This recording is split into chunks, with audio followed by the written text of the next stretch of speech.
ఆంధ్రప్రదేశ్లో కూటమి ప్రభుత్వం ఏర్పడి నిన్నటికి 100 రోజులు అయిపోయింది. ఈ 100 రోజుల్లో ఈ కూటమి ప్రభుత్వం సాధించిన విజయాలేంటి, సాధించకుండా వదిలేసిన విషయాలు ఏమనుకోవచ్చు అంటారు? ఆంధ్రప్రదేశ్ రాష్ట్రంలో తెలుగుదేశం పార్టీ కూటమి ఏర్పడి 100 రోజులు పూర్తి చేసుకున్న సందర్భంలో అద్భుతమైనటువంటి మేనిఫెస్టోని ఆ రోజున కూటమి నేతలు ప్రకటించడం జరిగింది. ఆ యొక్క మేనిఫెస్టోలో ఉన్నటువంటి విధి విధానాలని అంచెలంచెలుగా పేద ప్రజానీకానికి చేరువవ్వాలని చెప్పి కూటమి ప్రభుత్వం ప్రయత్నాలు మొదలుపెట్టింది. వాటిల్లో భాగంగానే పెన్షన్ విధానం కానివ్వండి, మరి అన్నా క్యాంటీన్లు కానివ్వండి, గృహ నిర్మాణంలో కానివ్వండి, మరి అదే ఉచిత బస్సులు కానివ్వండి, ఇట్లా చెప్పుకుంటూ పోతే ఇవాళ క్యాబినెట్లో మద్యం పాలసీ కూడా ఆమోదం పొందుతూ ఉంది.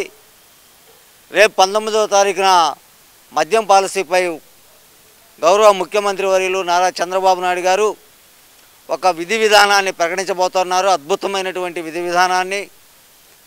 ఎంతోమంది యువకులు మద్యానికి బానిసలవుతున్నారు. తద్వారా అందుబాటులో లేనటువంటి నాసిరకమైన మందుని తీసుకోవడం ద్వారా ప్రాణాలు కోల్పోతున్నారు. వివిధ రకాలైనటువంటి డ్రగ్స్కి అలవాటు పడుతూ ఉంది యువత. దాని ద్వారా యువత పెడద్రోవ పడటమే కాకుండా మరి వారి కుటుంబాల్లో కూడా ఎన్నో ఆర్థిక ఇబ్బందులు పడి పిల్లల్ని పెద్దవాళ్ళని చేసి వాళ్ళ జీవితాల్లో ఆనందం చూడాలనేటువంటి ఒక కొత్త వెలుగుని చూడాలనేటువంటి నిర్ణయంతో ఉన్నటువంటి తల్లిదండ్రులకు ఆశాభంగం జరుగుతూ ఉంది. వారి కళల్ని నిజం చేయడానికి కూటమి ప్రభుత్వం నడుం బిగించింది. అందులో భాగంగానే రేపు అద్భుతమైనటువంటి మద్యం పాలసీని ప్రకటించబోతా ఉంది కూటమి ప్రభుత్వం అని చెప్పి సందర్భంగా తెలియజేస్తా ఉన్నా. ఇక్కడ చూస్తే కనుక ముఖ్యంగా చంద్రబాబు నాయుడు గారు సూపర్ 6 అంటూ హామీలు ఇచ్చి రెడ్ బుక్ రాజ్యాంగం నడుపుతున్నారు తప్పితే ఈ సూపర్ 6 అమలు చేసే విధంగా ఏ ఒక్క విధంగా అడుగేయట్లేదు అనేది జగన్మోహన్ రెడ్డి ప్రధానంగా చేస్తున్న ఆరోపణ. మరి దీన్ని ఎలా చూడొచ్చు అంటారు? రెడ్ బుక్ అనేది ఆ రోజున పాదయాత్రలో యువ నాయకుడు లోకేష్ బాబు గారు చెప్పిన విధంగా జరుగుతూ ఉంది తప్పితే తప్పు చేసినటువంటి వ్యక్తుల్ని ఎవరిని కూడా వదిలిపెట్టే ప్రసక్తే లేదు, రాజీ పడే ప్రసక్తే లేదు. నీలాంటి నియంతమైనటువంటి నికృష్టమైనటువంటి పరిపాలన ఈ రాష్ట్రంలో జరగటానికి లేదు. వారు ఎవరైతే గత 5 సంవత్సరాల్లో కనీసం ప్రజలు, పేద ప్రజలు కానివ్వండి, మామూలుగా ఉండేటువంటి ప్రజానికం కూడా మరి ఏదైనా మాట్లాడాలన్నా, వారి అభిప్రాయాల్ని ప్రభుత్వానికి తెలియజేయాలన్నా, ప్రస్ఫుటంగా మాట్లాడాలన్నా, మరి ఏం జరిగిద్దో, రేపొద్దున ఎవరు మా ఇంటికి వస్తారో, మా పిల్లలు ఏమవుతారో, మా భర్తలు ఏమవుతారో, మా ఇంట్లో ఆడ మనుషులు ఏమవుతారో, ఎక్కడ తీసుకెళ్తారో, ఎక్కడ ఏ కేసులో పెడతారో అనేటటువంటి పరిస్థితి నుంచి ఈరోజు రాష్ట్రం గట్టెక్కి ఆ 5 సంవత్సరాల అత్యుత్సాహంగా పనిచేసినటువంటి ప్రజల్ని ఎవరైతే ఇబ్బందులు పాలు చేశారో ఆ అధికారులందరూ కూడా ఖచ్చితంగా శిక్షకి అర్హులవుతున్నారు. అందులో భాగంగానే నిన్న 3 సీనియర్ ఐపీఎస్ని సస్పెండ్ చేయడం జరిగింది. ఇప్పుడు ఆ 3 ఏదైతే ఐపీఎస్ ఆఫీసర్లు ఉన్నారో, ఐపీఎస్ ఆఫీసర్లు 3 కలిసి చంద్రబాబు నాయుడు గారిని కోలుకోలేని విధంగా వివిధ కేసుల్లో ఆయన్ని ట్రాప్ అంటే పక్కా సాక్ష్యాధారాలతోటి ఆయన్ని ఇరికించారు కాబట్టి, ఆయన మీద పక్కా సాక్ష్యాధారాలతో కేసు పెట్టారు కాబట్టి వాళ్ళ 3 మీద చంద్రబాబు నాయుడు ప్రభుత్వం కక్ష గట్టి వాళ్ళని సస్పెండ్ చేసింది అనేది ప్రధానంగా వస్తున్న ఆరోపణ. మరి తాడేపల్లి సీఎం అప్పటి జగన్మోహన్ రెడ్డి క్యాంపు కార్యాలయంలో జరిగినటువంటి అతిపెద్ద కుట్రలో భాగంగానే చంద్రబాబు నాయుడు గారిని ఆ రోజున అక్రమంగా అరెస్ట్ చేశారు. చంద్రబాబు నాయుడు గారు ముత్యం లాంటి వైట్ పేపరు. ఈ రాష్ట్రంలోనే కాదు, ఈ దేశంలో కాదు, ఈ ప్రపంచంలో బిల్ క్లింటన్ లాంటి వ్యక్తులు కూడా చంద్రబాబు నాయుడు ఈజ్ పొలిటీషియన్, మంచి పరిపాలనా దక్షుడు, యువతరానికి ముందు చూపు కలిగిన వాడు. ఇటువంటి వ్యక్తి ఈ రాష్ట్రానికే కాదు, ఈ దేశానికే కాదు, మన లాంటి రాజకీయవేత్తలందరూ కూడా దిక్సూచిగా ఉండాలని చెప్పి ఆ రోజున బిల్ క్లింటన్ గారి కాడి నుంచి, వాజ్పేయి గారి కాడి నుంచి, మరి పివి నరసింహరావు గారు లాంటి వాళ్ళు కూడా మరి ముందుకు తీసుకొచ్చారంటే చంద్రబాబు నాయుడిని రాజకీయంగా ఒక్కసారి అర్థం చేసుకోవాలి. ఈ చదువుకున్న జ్ఞానులు కాదు, వీళ్ళు అజ్ఞానులు అని చెప్పి ఈ సందర్భంగా తెలియజేస్తా ఉన్నా.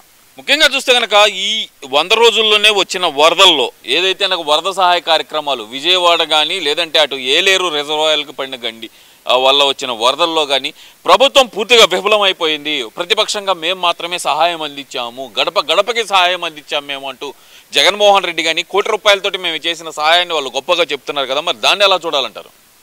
అనేక మంది ప్రజలందరూ కూడా మన వరదలకి